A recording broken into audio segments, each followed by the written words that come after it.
All right, I am back, not with a marathon video, which I was planning on doing, but with a industry video about what just happened with Microsoft and Xbox, which is pretty stunning. One of the most stunning hardware stories I can kind of remember in a very long time, other than like actual console premieres. Microsoft announced today that it will be jacking up the prices of Xbox hardware by anywhere from $80 to $100 per model. Separately, it is announced that it will have $80 prices for some of its first-party games starting as soon as this holiday.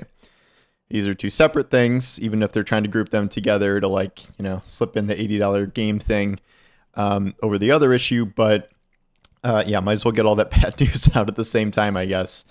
So what the hell just happened? The price increases are crazy. So I'm going to put this up on screen too. But the Xbox Series S 512 is going from $300 to $380. The Series S 1 terabyte is $350 to $430, which is more than a PS4 or PS5 Slim right now. The Series X Digital is going from $450 to $550. The normal Series X is going from $500 to $600. The Xbox Series X 2 terabyte is going from $600 to $730. Yikes. And then there's a lot of hardware stuff. Some of the hardware is going up by $10, like controllers and headsets and things. Obviously, the hardware is the focus. This comes as Microsoft has announced pretty much nonstop hardware declines for the Xbox for many, many quarters now. Every time I look at it, it's like a 35% decline, like consistent, 35% declines or thereabouts. So what are they doing? Are they just committing suicide for their hardware once and for all? No, I mean, it's not normal for the price of a 5-year-old console now to be going up by anywhere from $80 to $130. That doesn't happen. So you may guess what's going on here. This is, as Microsoft says, due to market conditions, which is, there's inflation and stuff, but there are these massive Trump tariffs that are, I don't know, I think they're 120% or 125. At one point, they were 145% on China. There were all these like tariffs all over the world and all this stuff. A lot of those got, reduced down to 10%, which is, still more than some places had before. But there's this ongoing sort of trade war with China with these just massive, massive tariffs. And you know how much stuff is made in China? I'm not even making a political point here. Like, if you put tariffs that large on China, prices are going to go up. Like, that's just how it works. Like, these corporations are not going to eat that entire cost of that. They are going to pass a chunk of that onto the consumer. They are probably still eating a good portion of this, but a 20% increase in a video game console 5 years after launch is not something that would be happening without this situation. So there's no getting around it. Like, this is tariffs. This is a tariff thing. And obviously this is going to happen in many, many industries, but since this is gaming we're talking about, and we're always talking about gaming hardware prices, blah, blah, blah, huge deal. I mean, this is just blowing up, all over the internet today. It's the entire feed I have. I had to rush and write this article because it's just that big of a deal. Will anyone buy Xboxes now? If you saw hardware declines before, what do you think is going to happen now? If anything, this may, if you do want to play Xbox games, this may spur you to buy, Game Pass and just stream on whatever hardware you have now. If you don't have an Xbox, wherever you can stream with smart TVs and computers and, all this stuff where you can avoid getting actual hardware, which is going to cost dramatically more.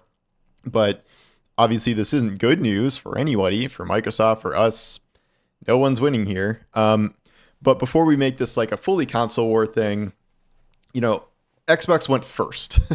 It's the prices are dramatically above PS5 prices now, or the upcoming Switch 2 or the existing Switch, way higher. Like, you're paying $550 for a Series X digital when a PS5 Slim costs $400. Like, and a normal Series X I think is above a PS5 Pro price. Like, it's crazy. But It stands to reason that these other companies will probably raise prices to some degree themselves.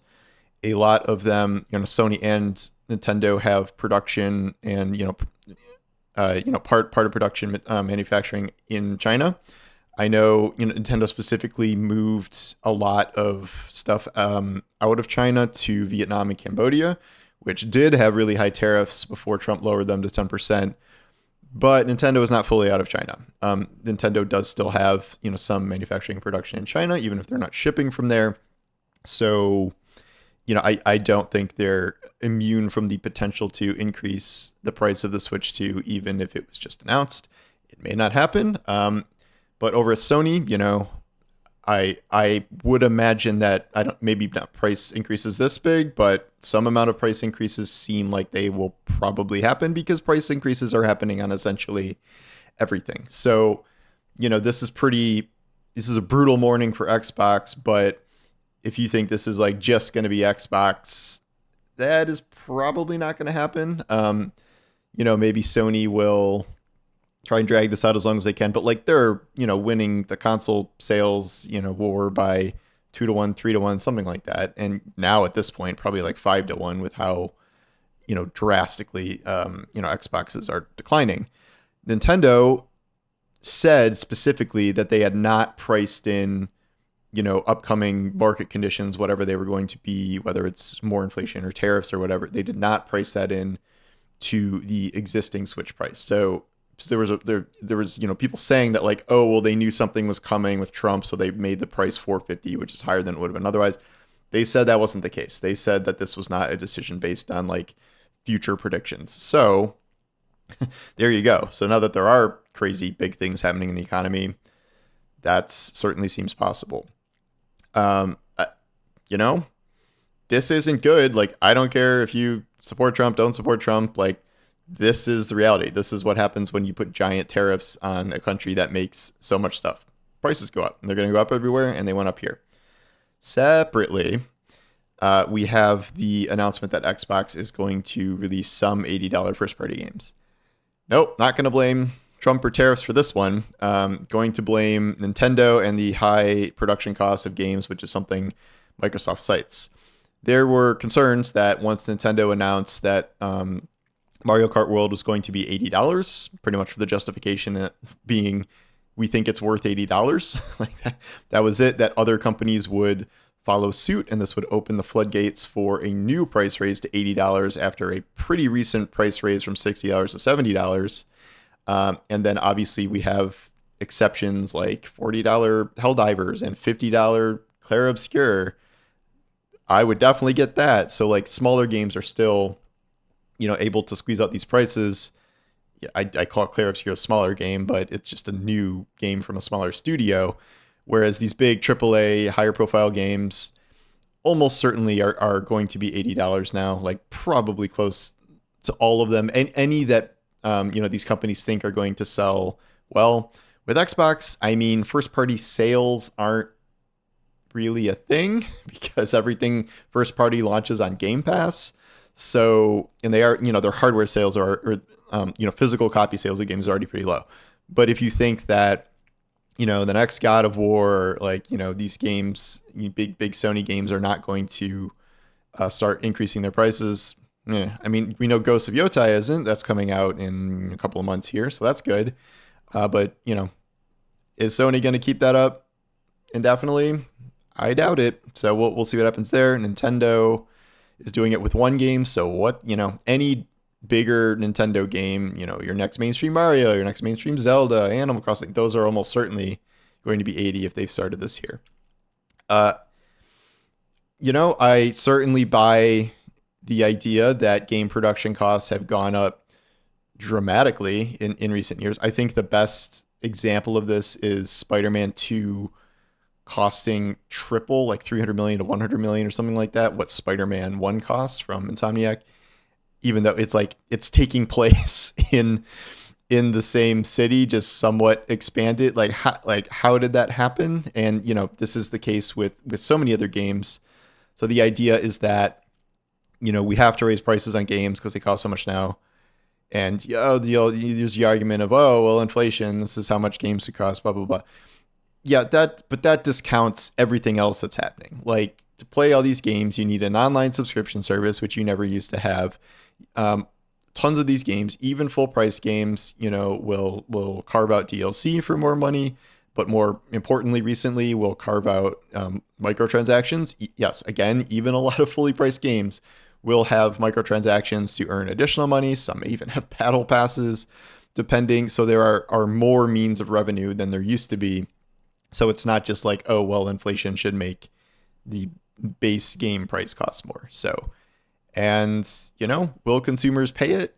For Mario Kart World, which was, Mario Kart 8 was the best selling game on Switch by a significant margin. So it's like, yeah, well, people are going to buy that. But Microsoft first party games are sometimes, let's say, a harder sell.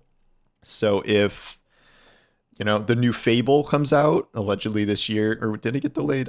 It can't be coming out this year, right? If that comes out and it's like just okay, are people going to pay $80 for that if they don't have Game Pass? I don't know. Maybe not. Probably not. And then other bigger games, Grand Theft Auto 6 is 100% guaranteed to be $80 now. Will they push it to, well, people are going to pay $100 for it because this game's going to sell, 150 million copies? Certainly possible. I think it's impossible not to rule out, it's impossible to rule out anything right now when it comes to the price of something at the scale of Grand Theft Auto. We already see variable pricing to some extent. We are now seeing, effectively the real release of games where you get anywhere from like 3 days to a week of early access. That already costs, $80, $90, $100 half the time. So that's already happened in that way.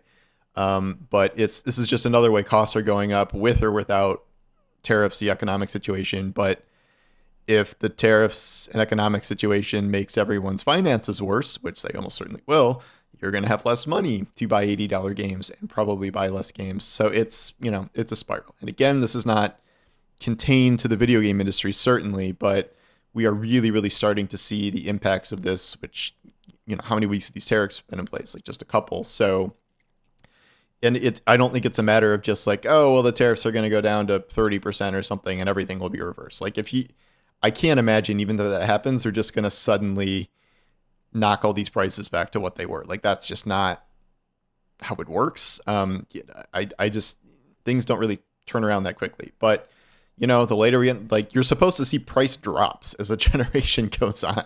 So to see it increase by like 20% or more is crazy. So yeah, that's wild. I don't know what else to say. Xbox look very bad right now, but yeah, I don't want to say it's out of their hands, but they are not the only ones where this is going to happen, especially just in the video game industry at large. If you think you can get away PC gaming, you can wait to see what happens to PC parts. So keep your current rig running. And then the $80 games thing is kind of bullshit, and just everyone's seeing what they can get away with, and they probably will get away with it. Again, things don't really go up and down. They just go up. So that's where we're going now. Anyway, thanks for watching, and I'll talk to you soon. Take care.